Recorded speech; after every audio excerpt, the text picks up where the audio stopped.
कई बार पेशेंट के इलाज में अलग-अलग थेरेपीज़ का इस्तेमाल होता है, जैसे कीमोथेरेपी, रेडिएशन थेरेपी वगैरह। और ये भी देखा गया है कि कभी-कभी इन थेरेपीज़ की वजह से कुछ साइड इफ़ेक्ट्स भी देखे जाते हैं पेशेंट में।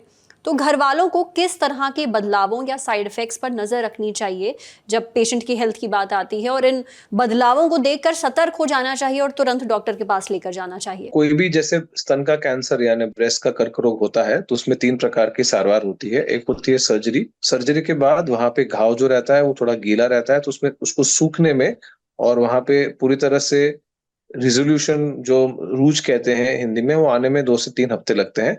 तो वो जगह पे दर्द रहना बहुत ही कॉमन है और 2-3 हफ्ते में वो सारा प्रॉब्लम सॉल्व हो जाता है। सबसे लंबी सारवार या ट्रीटमेंट जो रहती है ब्रेस्ट कैंसर की, वो होती है कीमोथेरेपी, जो 3 महीने से 6 महीने तक चलती है। कुछ दर्दियों को 1 हफ्ते में कीमोथेरेपी लगती है, कुछ दर्दियों को 3 हफ्ते में 1 बार कीमोथेरेपी लगती है। और जिस दिन कीमोथेरेपी लगती है, वो दिन हम एक्सपेक्ट नहीं करते हैं कि वो पेशेंट को वो समय पे कोई तकलीफ हो।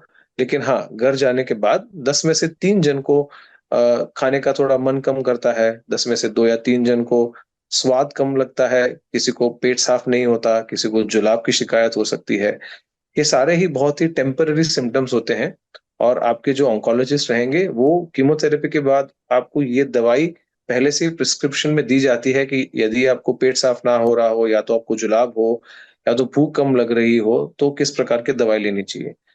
कुछ कीमोथेरेपी से मुँह में छाले भी आ सकते हैं, लेकिन ये ज़्यादातर जो भी साइड इफ़ेक्ट है वो प्रिवेंटेबल है। यानी अगर हम उसकी सही टाइम पे पहले से ही दवाई, जो आपको दवाई डिस्चार्ज के समय पे दी गई हो, वो यदि हम लेते हैं तो ज़्यादातर साइड इफ़ेक्ट नहीं होते हैं। 80 से 90% जो भी साइड इफ़ेक्ट होती है बहुत ही टेम्परेरी होती है। कुछ घंटों से 1 आध 2 दिन के लिए ही रहती है। कीमोथेरेपी के नाम से जितना भय है, ज़्यादातर 80 से 90% लोगों को वैसी कोई भी साइड इफ़ेक्ट नहीं होती, और जो होती है वो भी बहुत ही टेम्परेरी होती है। तो सही तरीके से साइड इफ़ेक्ट अपने डॉक्टर से समझें और उसके लिए तैयार रहें और वो दवाई ले लें जिससे वो साइड इफ़ेक्ट ना हो, बहुत ज़रूरी है।